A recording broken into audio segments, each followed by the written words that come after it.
Thank you very much, everybody. And I have to begin by saying 250 million Americans are not garbage.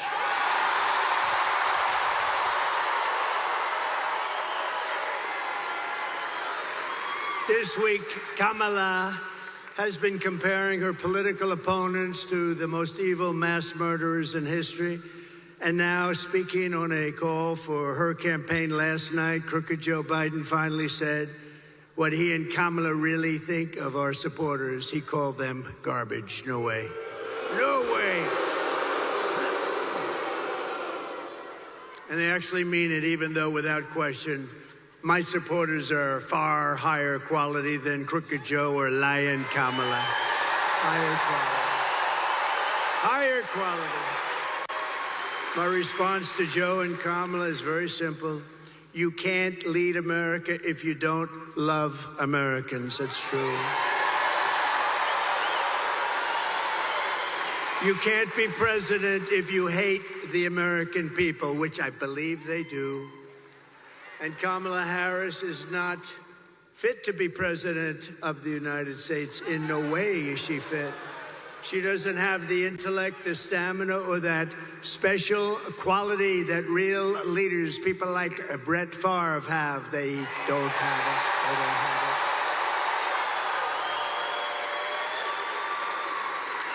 it. They don't have what he's got.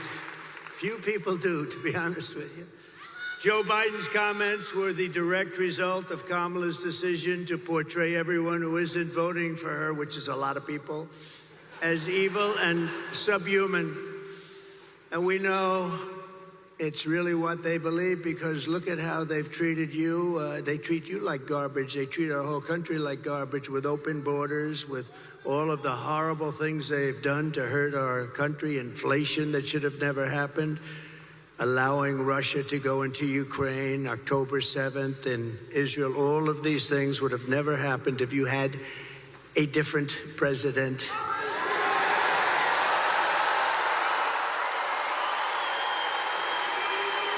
For the past 9 years, Kamala and her party have called us racists, bigots, fascists, deplorables, irredeemables, Nazis, and they called me Hitler. They've bullied you, they've demonized us, they've censored us, they've deplatformed us, and they weaponized the power of our own government against all of us. They've taken your money, they've thrown open your borders to criminals and terrorists, they've flooded your towns with deadly drugs and death. They're incompetent people. They've given your jobs to illegal migrants and sent our blood and treasure to fight in stupid foreign wars where the countries don't even know who we are and where we've never heard of the country. This Tuesday is your chance to stand up and declare you are not going to take it anymore.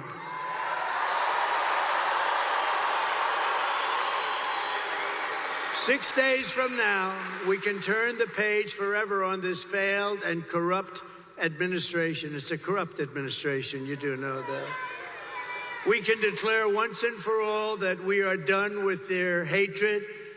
We're done with their hysteria. We're done with their hoaxing, lying, cheating, scheming, plundering, and stealing. Oh, they steal.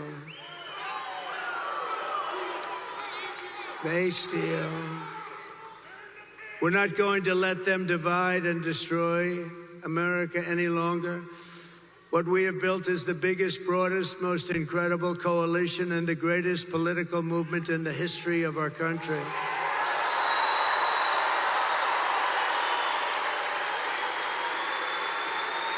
It's made up of hardworking men and women who make this country run, who really built this country. Originally, we have brought together veterans and union members, soldiers and steel workers, farmers and auto workers, and patriotic moms and dads of every race, religion, color, and creed. We're welcoming historic numbers of African Americans, Hispanic Americans, Asian Americans, and Arab Americans. And we're uniting Christians and Jews, Catholics and evangelicals, Muslims and Mormons, and everyone who simply wants to do one thing: make America great again.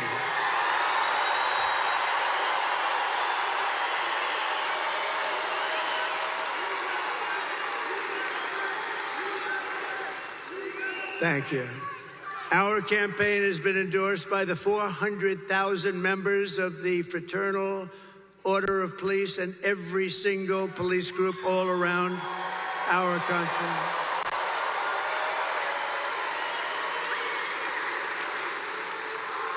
It's been endorsed by the Border Patrol. We have the greatest people, that Border Patrol. Those agents are incredible. They've given me the strongest endorsement you've ever heard. The greatest president ever, they said. And they said, she is the worst person we've ever worked for. She, in 4 years, never called us one time about the border. And it's destroying our country, the border. So I want to thank the Border Patrol. I want to thank ICE. I want to thank ICE. They're incredible people.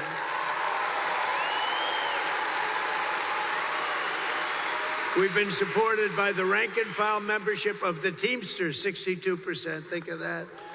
By our beautiful and very brilliant Elon Musk. Do we love Elon?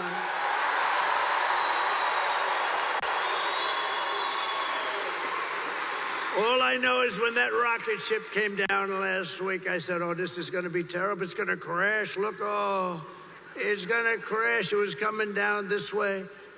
And then those jets kicked in, the fire was pouring all over the place. I said, what's going on? And all of a sudden it started to be perfect, straight, dropped down. Then those arms grabbed it like you grabbed your little baby, grabbed it.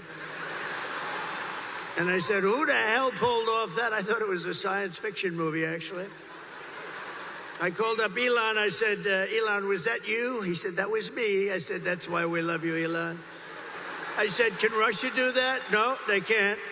Can China do that? Nope, they can't. Can the U.S. do it other than you? No, they can't. I said, well, special guy, right? Special guy. Special guy.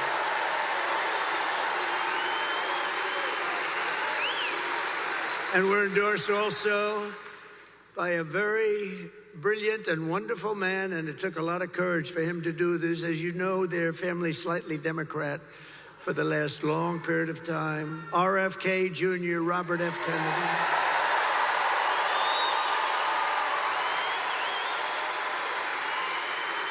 And he's going to be with us, and he's going to make sure our food is safe, our people are safe, our women are safe.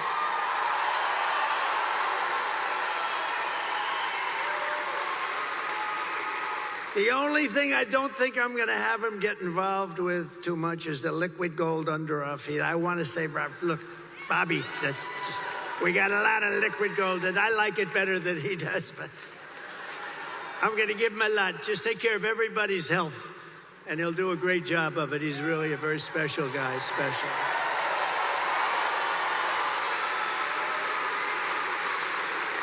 And Tulsi Gabbard, respected by everybody, she just signed on and endorsed me and became a Republican.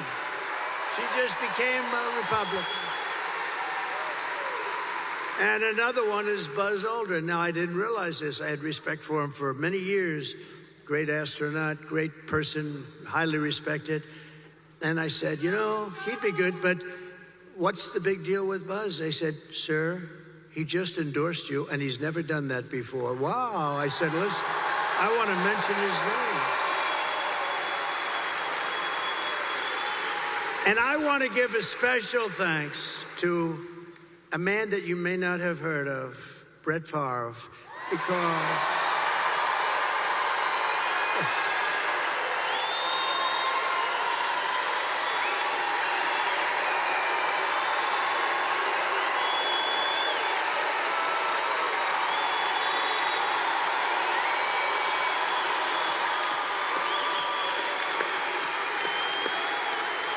and his great family. What a beautiful boy, what a beautiful family. But this is a special guy. Man, does he have a hand, you know? This guy shook my hand. His fingers are like sausages. No wonder he can throw the ball so hard. There was nobody like him, really. I've watched him throw those 500-yard games like it was nothing. He was flinging it. He didn't throw it, he flung it, right? Thank you, Brett. What a great honor. What a great champion. What a great champion. And what a beautiful boy and family. Incredible wife. Thank you, darling, very much. Great honor to have you. Thank you, Brett. And I came in, I went on to play, and I'm watching, and I heard him get applause. And I'm a little upset because I think he got bigger applause than me, and I'm not happy. He got bigger than me. Thank you, Brett. Thank you, everybody. Isn't it an honor to have him? That's unbelievable.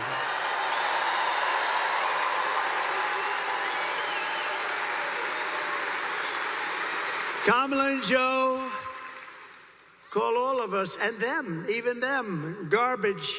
I call you the heart and soul of America. You are the heart and soul. You built our country, you know? You built our country. You built it. Far more than they built it, I can tell you that. You built it. And by the way, I want to thank all of our incredible sanitation workers all across America.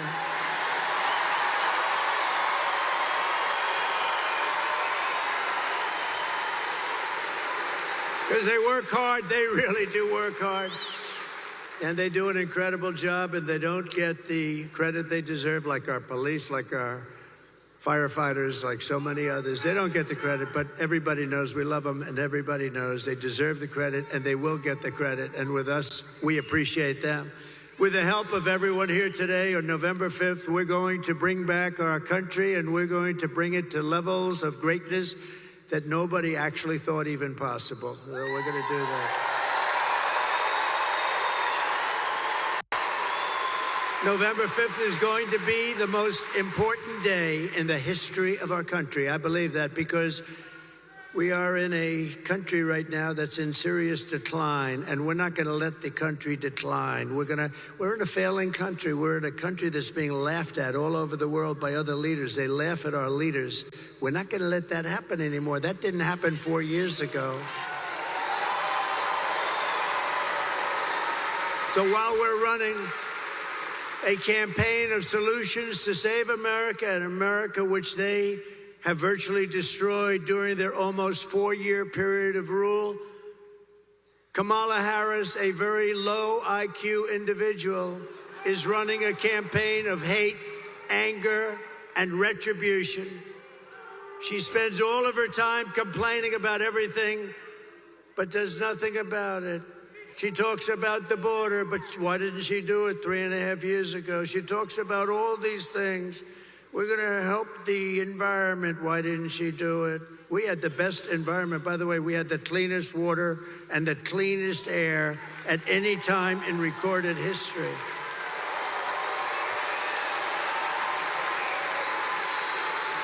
She talks about what she's going to do about inflation, which has destroyed our senior citizens and our middle class, what they've done.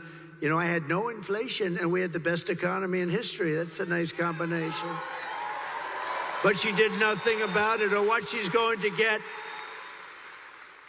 She's going to talk about how she's going to get the economy going. Oh, I watched her last night.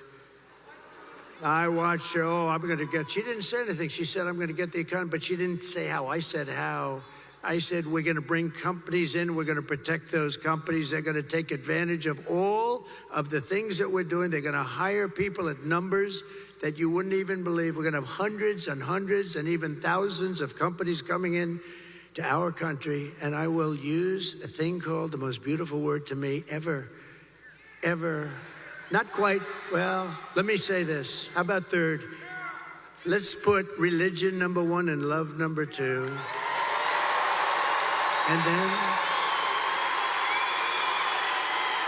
And then we'll put the word tariff, number 3. Tariff. They're going to have to pay us to come in and use our wealth and take our jobs and do what they've done. But nobody ever did that except me. China paid us hundreds of billions of dollars. They weren't happy, but I still got along with them very well. And then COVID came, and I wasn't happy. That was a bridge too far. But we had the greatest economy in the history of our country. We took in hundreds of billions of dollars from China and others. And we were just getting started.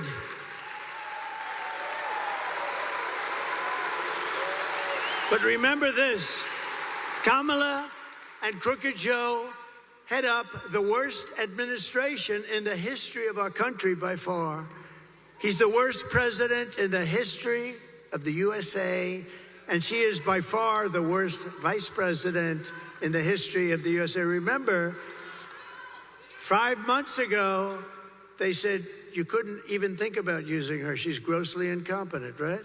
Then all of a sudden, they wanted to get politically correct, and they chose her above 12 other people that frankly were much more capable. But what they did to Biden, and I'm no fan of his, but you know what the rumor is? He likes me more than her. Can you believe that? He likes me. He likes me more.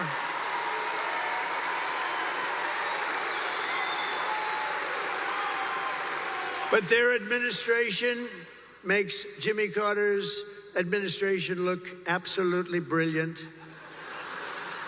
And in all fairness to Jimmy, he didn't let 21 million people pour into our country with thousands and thousands of criminals and murderers and drug dealers, people from mental institutions. They're emptying out, think of this, they're emptying out mental institutions from all over the world, from the Congo in Africa. They're all over the world, from Asia, from the Middle East, from South America. They're emptying their jails. Think of that. They're emptying their jails.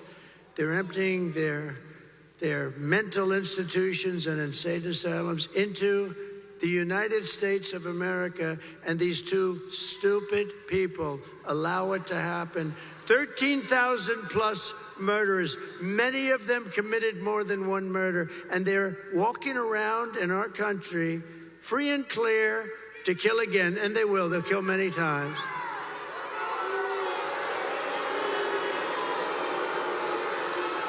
And last night, Kamala made a speech with a lot of paid audience. They had a lot of paid audience. They came in buses, the same buses, all those same buses. You know what that means? They bust people in. We didn't bust any people in here. We could have sold this place out 4 times.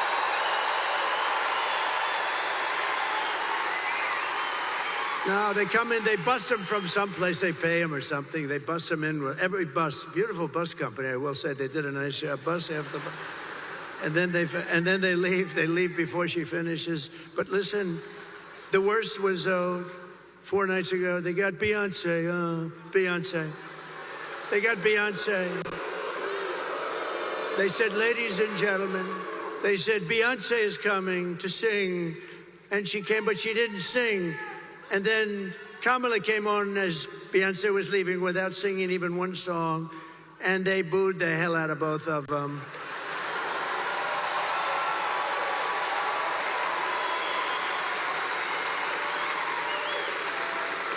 But we don't need Beyonce. We don't need anybody. All you got is me, and I don't have a guitar. I do not have a guitar. But if you look outside, you could have sold this big arena out 4 times. And at Madison Square Garden the other night, you could have sold that great, incredible, look, Madison Square Garden, MSG, the greatest, I think the greatest, right? It's got to be. It's Mecca for the great championships. In the history of Madison Square Garden, they told me, Jim Dolan, everybody, they're fantastic, the job they did for us Sunday night. They said, you could have sold this thing 10 times. We've never seen. In all of those years, they had crowds of people, and I don't mean lines, I mean massive groups of people, all the way back down to the Hudson River. We could have sold it out 10 times. And that's just based on what we're saying. But she spoke last night, and it was boring as hell, but I have an obligation to watch it, you know, because she's our competition. We have to win. We can't take any. They would destroy this country. If they won this thing, they would destroy. You'd have 300 million people coming through, not just 21. Can you imagine? Open borders policy for the entire world, for every criminal in the world. But she talked last night, and All she talked about was Donald Trump. Good evening, everyone. Tonight, I will speak about Donald Trump. Donald Trump, Donald Trump, Donald Trump, Donald Trump, Donald Trump, Donald Trump, Donald Trump, Donald Trump, Donald Trump, Donald Trump, Donald Trump, Donald Trump, Donald Trump, Donald Trump, Donald Trump, Donald Trump, Trump.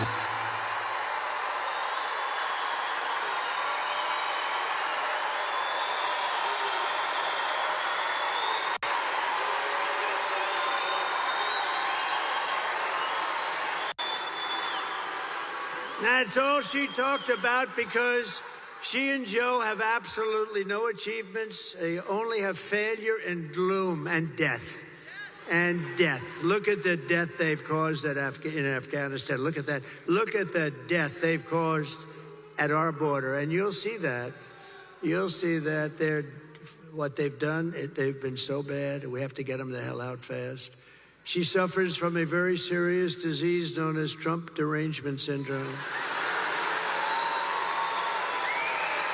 But many Democrats do. And you know why they do? Because we're winning. We're winning. We are winning.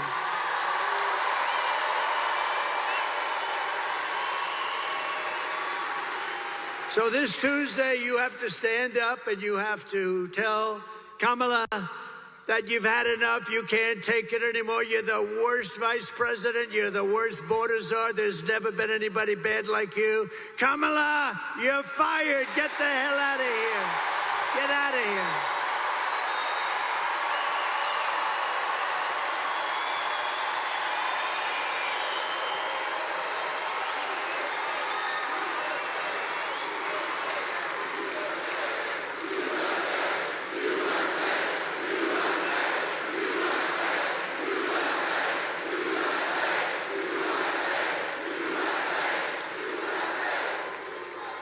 Thank you very much. So this outfit, you know, is when he called us all garbage. How stupid. What a stupid word. That blows deplorable away, don't you think? Of course, I thought irredeemable when she said deplorable or irredeemable. I thought irredeemable was actually worse, but deplorable seemed to catch up. But this garbage stuff blows it away. So I'm in this beautiful plane. I'm enjoying myself. I have a wonderful suit on.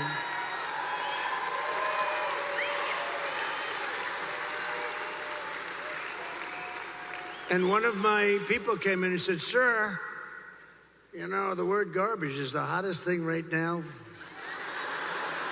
out there. The hottest thing out there. Sir, would you like to drive a garbage truck?"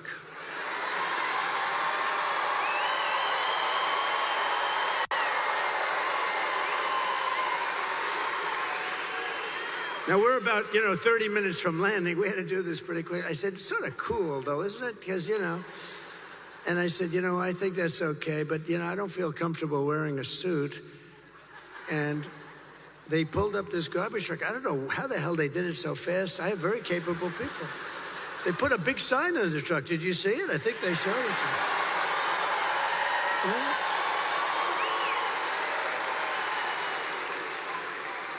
And then they said, "Sir, we have a vest." I said, "Well, should I leave my suit on and put it over the vest?" But that doesn't look very good, right? That doesn't look good. So I said, "All right, look, let me take it off." And then I actually said, I climbed into the truck, but so I said, "How the hell do you get into this truck? It's way up high. It's a big one." This was a beauty. I said, "You didn't have to buy it that big, right? You have to get it that big?" They brought this brand new, gorgeous truck, wonderful driver. He looked like Cary Grant in his prime. You know who that is? This beautiful driver. And he drove that big thing up. And I said, "Man, this is bad, because now I have all the cameras are all watching. Look at all the fake news. They were, most of them.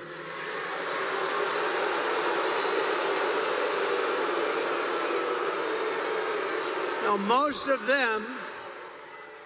Many of them were there, and I'm saying, oh, boy. One little mistake with these guys and your political career's over. You can't even. So I said, man, if I don't get up there, this is going to be very embarrassing. These stupid people, they'll say, he's cognitively and physically impaired. And I can't do that when I'm alongside of this great athlete. I got to get up to that. So look. So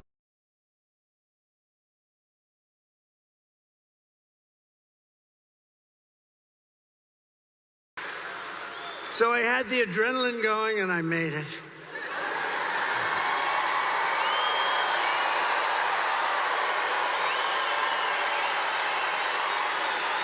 I made it. And then I gave a little news conference from the front of the, they asked their wise guy questions and everything. And then we drove about 2 feet. I got out, got into the plane. And then I got in the car, and I'm driving over here, and I have this still on. And I come into the arena, and I say, "Where's my jacket? I want to get out of this thing." And they said, "It would be unbelievable if you could wear it on stage." I said,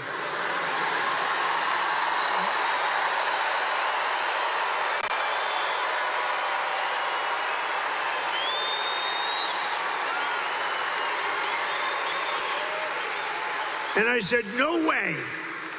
I got 25,000 people standing outside. I got all these people here. There's no way I'm wearing it on stage. They said, "Oh, okay, sir." I said, "Get me my jacket."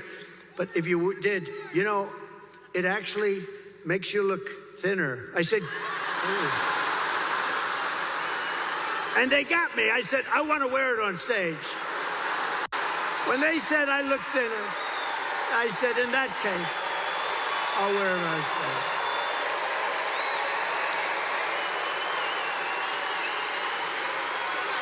I may never wear a blue jacket again. I may go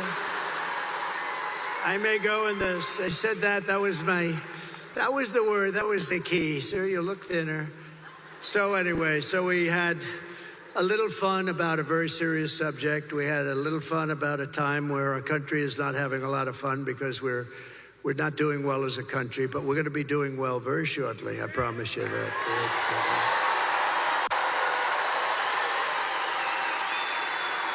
And I guess you've been reading and seeing the news. It's big stuff. That's all they talk about now is the election. Boy, 6 days, 5 days. But we've set an all-time record in early voting, and the Republicans have set the highest record. They've never even come close.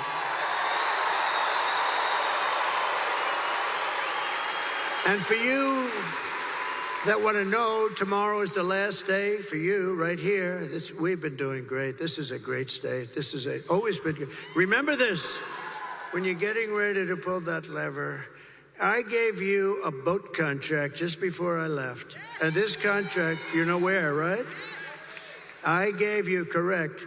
I gave you, and you're building the most beautiful boat. And I'll tell you what, you're doing a great job. They're doing a great job. But everybody in the country wanted that contract. It's a big Navy contract, like 28 ships. They're really like yachts. They're like beautiful yachts with a lot of guns on them. A lot of guns and weapons. And I'm a guy, I love beauty. Oh, I love beauty. So I took that ship and I designed the bow a little bit differently. I said, no, it's got to have more of a point. It was like, and they were great. And they're building it, and it's been so successful. It's the most beautiful thing. But I took a lot of heat from other states because everybody wanted that contract. One of the biggest contracts we've given out in a long time for ships. And they're doing a great job. But you better remember, Wisconsin, I gave it to you. I wanted to give it to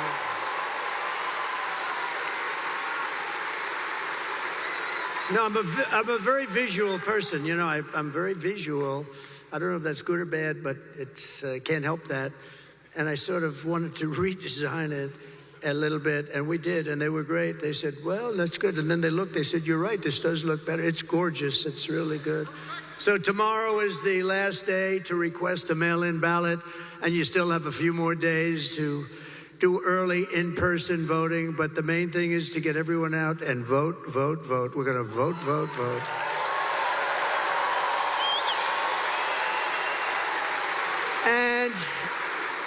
And we've had tremendous crowds. I've been up here probably 4 or 5 times already. You got me working, Wisconsin. I mean, what the hell do I need this for, right?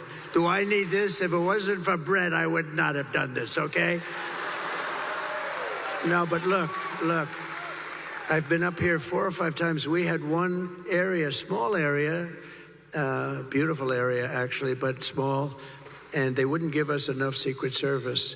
We had 71,000 people. We ended up in a room with 900. So we have 71,000 people. You saw that about a month ago. 71,000 people. I had a room like a basketball court for 900 because they don't want to take care of us. But it's been getting better and better. It's a little dangerous being president, I will tell you. I didn't think about that. But I could tell the story that a race car driver, a race car driver, 1% of 1%, right? 0.1%, but 1% of 1%, very little. Bull riders, I think that's a slightly dangerous profession. A little bit more than a race car driver, but very little, much less than 1%.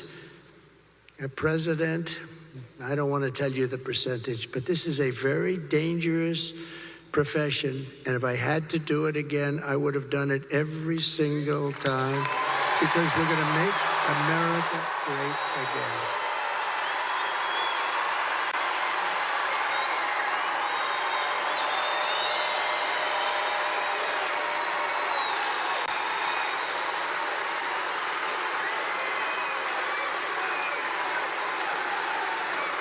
And if we win Wisconsin, I don't know if you know, it's very important. You're a very political state, actually.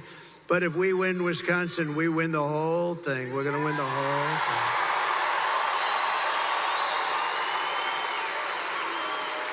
thing. And we've always done well up here, so it's great, and we love it, and we love being here, actually. So together we're going to defeat Kamala Harris, and we're going to win back that beautiful White House, and it's going to happen very quickly. And if you think of it, Kamala Harris cast the deciding votes that launched the worst inflation in the history of our country. She cost the typical American family over $30,000 in higher prices, and now Kamala wants to raise the typical family's taxes by $3,000 a year. Congratulations. But if I win, we will rapidly defeat inflation, and I will make America affordable again. We're going to make it affordable. We got to bring those costs down. They call it groceries. Bacon, lettuce, tomato, everything is so much higher than it ever was, and we're going to bring that down, and we're going to do it very simply.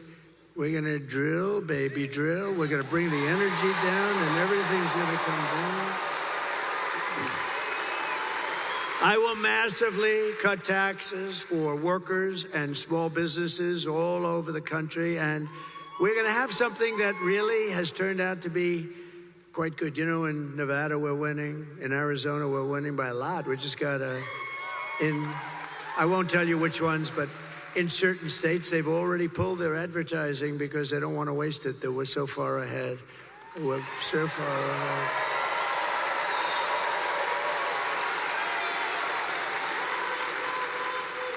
So we're going to get the taxes down and she's raising your taxes, remember that. Everything she says is a lie. She lies. If I say, look, you all know I'm a big fracker, okay? I never said we won't frack. I'm a driller and I'm a fracker. She's not a fracker. She has a commercial that says he doesn't want to frack. Just the exact opposite. Boy, what liars. I've never had, even Crooked Hillary wasn't this dishonest.